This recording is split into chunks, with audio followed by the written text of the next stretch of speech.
Mafia shopping mall ఆషాఢం kilo sale ఆరంభం. అక్రమంగా ration బియ్యం తరలించే వాళ్లను త్వరలోనే అరెస్ట్ చేస్తామన్నారు మంత్రి నాదెండ్ల మనోహర్. చట్టం ప్రకారం ప్రాసెస్ జరుగుతుందని అన్నారు సీఎం. కేబినెట్లో చర్చించి రేషన్ మాఫియాపై సిఐడి విచారణ జరుపుతామన్నారు. తమ ప్రభుత్వం వచ్చిన తర్వాత రేషన్ మాఫియా కట్టడికి చర్యలు తీసుకుంటున్నామని తెలిపారు. పోర్టులో ఇల్లీగల్ యాక్టివిటీస్ జరగకుండా చూడటమే మా బాధ్యత అంటున్న మంత్రి నాదెండ్లతో మా ప్రతినిధి Sai Sudheer face to face ఇప్పుడు చూద్దాం.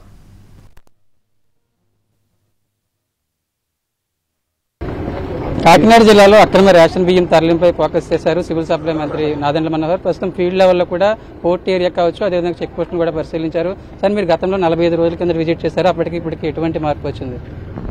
ఖచ్చితంగా మేము సరఫరా విషయంలో అరికట్టగలిగాం అనేది చాలా క్లియర్ మాకు ఇన్ఫర్మేషన్ ఉంది.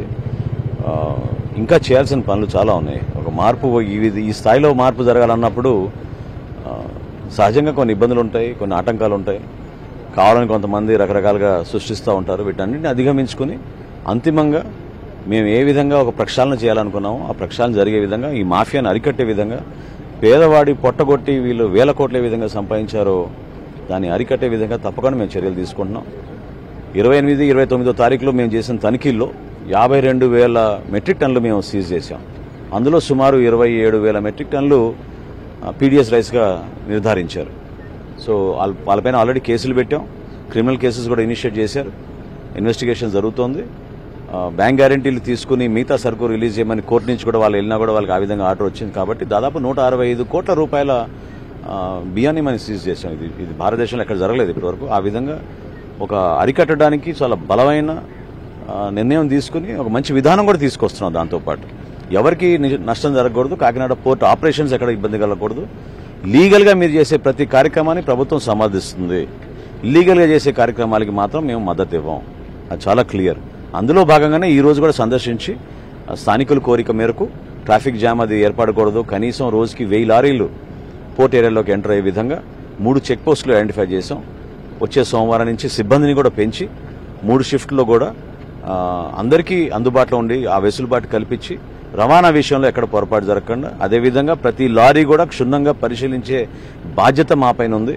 ఆ సరుకును చెక్ చేయాల్సిన బాధ్యత పౌర సరఫరా శాఖకు ఉంటుంది, లీగల్ మెట్రాలజీ విభాగానికి ఉంటుంది. ఆ రెండు కూడా మేము ఖచ్చితంగా చేస్తాం. మీరు గత పర్యటనలో అవసరమైతే సిఐడిని ఇన్వాల్వ్ చేస్తామన్నారు. ఇప్పుడు మీరు చూసినప్పుడు ఆ అవసరం ఉందనుకుంటున్నారు? తొందర ఎందుకు పడతారు మీరు? తొందర పడబాకండి. ఖచ్చితంగా అంతిమంగా ముందు మేము ఇన్వెస్టిగేషన్లో భాగంగా మేము సేకరించిన సమాచారం బేస్ చేసుకుని గౌరవ ముఖ్యమంత్రి గారికి నివేదించి సహచర కేబినెట్ సోదరులతో కూడా మాట్లాడి కరెక్ట్ నిర్ణయం తీసుకుంటాం. ఎవరిని వదిలిపెట్టాం. దీంట్లో అది ఎంత లోతుకెళ్తే ఎంత సమాచారం వస్తుంది, ఏ విధంగా మేము అరికట్టగలుగుతాం అనే దానిపైన అధ్యయనం జరుగుతోంది. నిజాయితీగా చేస్తాం. దాని తర్వాత ఎంక్వైరీ తప్పకుండా వేస్తాం. అరెస్టులు ఉంటాయి అంటారు. అరెస్ట్కి సంబంధించి ఇన్వెస్టిగేషన్ కంప్లీట్ అయిందా? డేటా మొత్తం తీసుకున్నట్టు అదొక ప్రాసెస్. ఆ ప్రాసెస్లో మనం ఇన్వాల్వ్ అవ్వాల్సిన అవసరం లేదు. దొరికిన ప్రూఫ్స్ ఆధారాలు బేస్ చేసుకుని ఆల్రెడీ ఇన్వెస్టిగేషన్ మొదలుపెట్టారు. ఇన్వెస్టిగేషన్ ఒక స్టేజ్కి వచ్చినప్పుడు అరెస్టులు ఉంటాయి. దానికి సంబంధించిన నోటీసులు ఇచ్చి ఏ విధంగా లీగల్గా వెళ్ళాలో వెళ్తారు, శాఖపరంగా తీసుకుంటారు నిర్ణయాలు. తర్వాత అంతిమంగా రాష్ట్ర వ్యాప్తంగా దీన్ని అరికట్టాలని కోసం ఖచ్చితంగా ఒక పెద్ద స్థాయిలో ఎంక్వైరీ ఉండాలి. దాన్ని ముఖ్యమంత్రి గారితో మాట్లాడి తీసుకుంటాం. మిల్లర్లు కావచ్చు, అదేవిధంగా ఈ పోర్టుకు సంబంధించిన వాళ్ళు మీతో మీటింగ్ అయ్యారు. వాళ్ళు చెప్పిన సమస్యని ఏ విధంగా సాల్వ్ చేస్తున్నారు?